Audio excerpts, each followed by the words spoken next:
Bismillah ar-Rahman ar-Rahim, salam alaikum. Donc voilà, c'est la leçon numéro 2 toujours. Programme du deuxième bac international, option française, sciences maths, sciences physiques et SVT. Voilà, c'est le suivi temporel de l'évolution d'une transformation chimique. Donc, dans une vidéo précédente, on a vu les objectifs de cette leçon.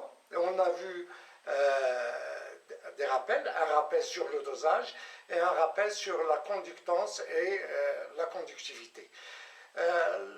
Lorsqu'on a parlé des objectifs de la leçon, on a parlé du suivi temporel d'une transformation chimique et on a dit qu'on peut faire le suivi temporel d'une réaction chimique soit à l'aide du dosage, soit à l'aide de la mesure de la conductivité, si la réaction fait intervenir des ions, soit à l'aide de la mesure de la pression, si la réaction fait intervenir des gaz. Voilà, dans cette vidéo, on va s'intéresser au suivi à l'aide du dosage. Et ceci à travers un exemple. L'exemple, c'est la réaction entre les ions iodure, I-Aq, et les ions peroxodisulfate, SeO8, 2-. Voilà l'équation de la réaction, c'est l'équation chimique. SeO8 2- plus 2I-, ça nous donne I2 plus 2SO4 2-. C'est une réaction d'oxydoréduction qui se passe entre l'oxydant SeO8 2- et le réducteur de I-Aq. I2, c'est l'oxydant conjugué du réducteur I-, et S4O6 S4, SO4 2- et le réducteur conjugué de l'oxydant SeO8 2-. Donc c'est une réaction d'oxydoréduction. Ce qui nous intéresse, c'est cette réaction. SeO8 2- plus 2I- donne I2 plus 2SO4 2-. Voilà la réaction. Voilà, on utilise deux solutions. Un volume V1 égale à 100 ml de la solution de peroxodisulfate de potassium, de concentration C1 égale 0,036 mol par litre. Une solution de iodure de potassium de volume V2 égale 100 ml, de concentration C2 égale 0,400 ml, et on mélange les deux solutions à l'instant T égale à 0. Donc lorsqu'on les mélange, on obtient un mélange et on déclenche cette réaction. Voilà, et on suit la réaction à l'aide du chronomètre, parce que la réaction est lente. Donc pour pouvoir suivre une réaction chimique dans le temps, il faut qu'elle soit lente. Donc on utilise un chronomètre pour suivre l'évolution de la transformation chimique au cours du temps. Voilà, donc le mélange prend une couleur jaune, c'est la couleur caractéristique de I2, voilà, de I2, qui devient pâle progressivement. Pourquoi la couleur devient pâle progressivement? Parce que la quantité de matière de I2 augmente progressivement. Voilà, donc plus que la quantité de matière de I2 augmente, plus que la couleur devient pâle. Et on s'intéresse à la quantité de matière de I2 formée au cours du temps. Voilà. La quantité de matière de I2 augmente en fonction du temps. Pour cela, on dresse le tableau d'avancement de la réaction. Voilà le tableau d'avancement de la réaction. Tout d'abord, on écrit l'équation de la réaction. SeO8 2- plus 2I- Aq, voilà, bien évidemment, qui nous donne I2 plus 2SO4 2-. À l'instant T égale à 0, la quantité de matière de SeO8 2-, c'est C1V1. Voilà, la quantité de matière de I-, voilà, I-, c'est C2V2. La quantité de matière de I2, c'est 0. La quantité de matière de SO4 2- des ions sulfate, c'est 0. À l'instant T égale à 0. À l'instant T, un état intermédiaire d'instant T, la quantité de matière de S2O8 2-, c'est C1V1- X, X étant l'avancement de la réaction. Pourquoi moins X? Parce que le coefficient de stoichiométrique là est 1. La quantité de matière de I-, c'est C2V2- 2X. Voilà. La quantité de matière de I2, c'est X. La quantité de matière de SO4 2-, c'est 2X. Voilà, ça c'est le tableau d'avancement. qu'est-ce qu'on constate? Qu'à un instant t donné, la quantité de matière de I2 à l'instant t, à quoi est égale? Est égale à X. Donc l'objectif pour nous, c'est de tracer la courbe qui représente X en fonction du temps. Donc comment varie X en fonction du temps, c'est-à-dire la quantité de matière de I2 formée, comment elle varie en fonction du temps. Donc pour cela, qu'est-ce qu'on fait? Donc on a mélangé les deux solutions à l'instant t égale à 0. On attend jusqu'à un instant t donné. Par exemple, 3 minutes. Et on prend un échantillon. On prend un échantillon, voilà, un volume V' est égal à 10 millilitres.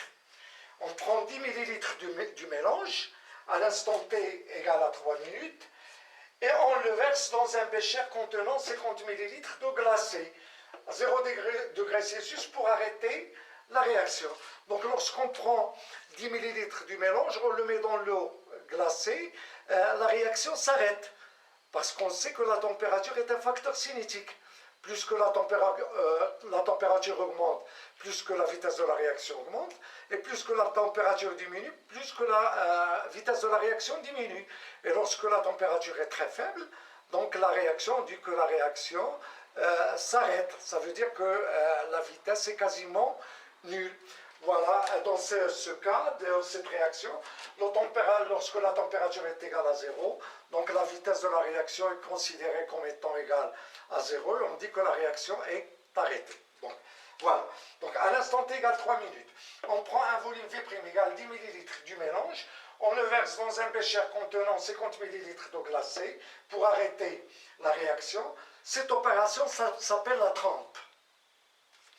RAS, le fait d'arrêter la réaction à l'aide de l'eau glacée. On parle de la trempe. On y verse de l'amidon. Pourquoi? Parce que l'amidon en présence de I2 nous donne une couleur bleue. Donc on y verse l'amidon pour avoir une couleur bleue. Voilà, puis on fait le dosage de I2 par une solution de disulfate de sodium de concentration C3 est égale à 0,2 mol par litre. Donc on cherche la quantité de matière de I2 présente dans ce 10 millilitres du mélange à l'instant t égale à 3 minutes en faisant le dosage par une solution de disulfate de sodium. De concentration, C3 est égal à 0,2 mol par litre. L'équation de la réaction du dosage, c'est 2S2O3 plus I2. Ce I2, c'est le diiode qui est contenu dans 10 millilitres du mélange. À l'instant t est égal à 3 minutes. Donc 2S2O3 plus I2, ça nous donne S4O6 plus 2 I moins AQ. Cette réaction de dosage, on l'a déjà vue dans un rappel. Voilà. Et c'est une réaction qui est rapide. Donc le dosage, je vais vous montrer la manip. Voilà. Voilà, donc là, on a un bécher.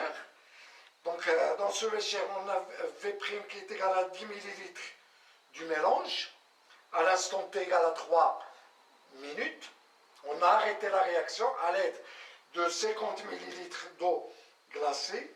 Puis l'amidon, pour la couleur devient bleue.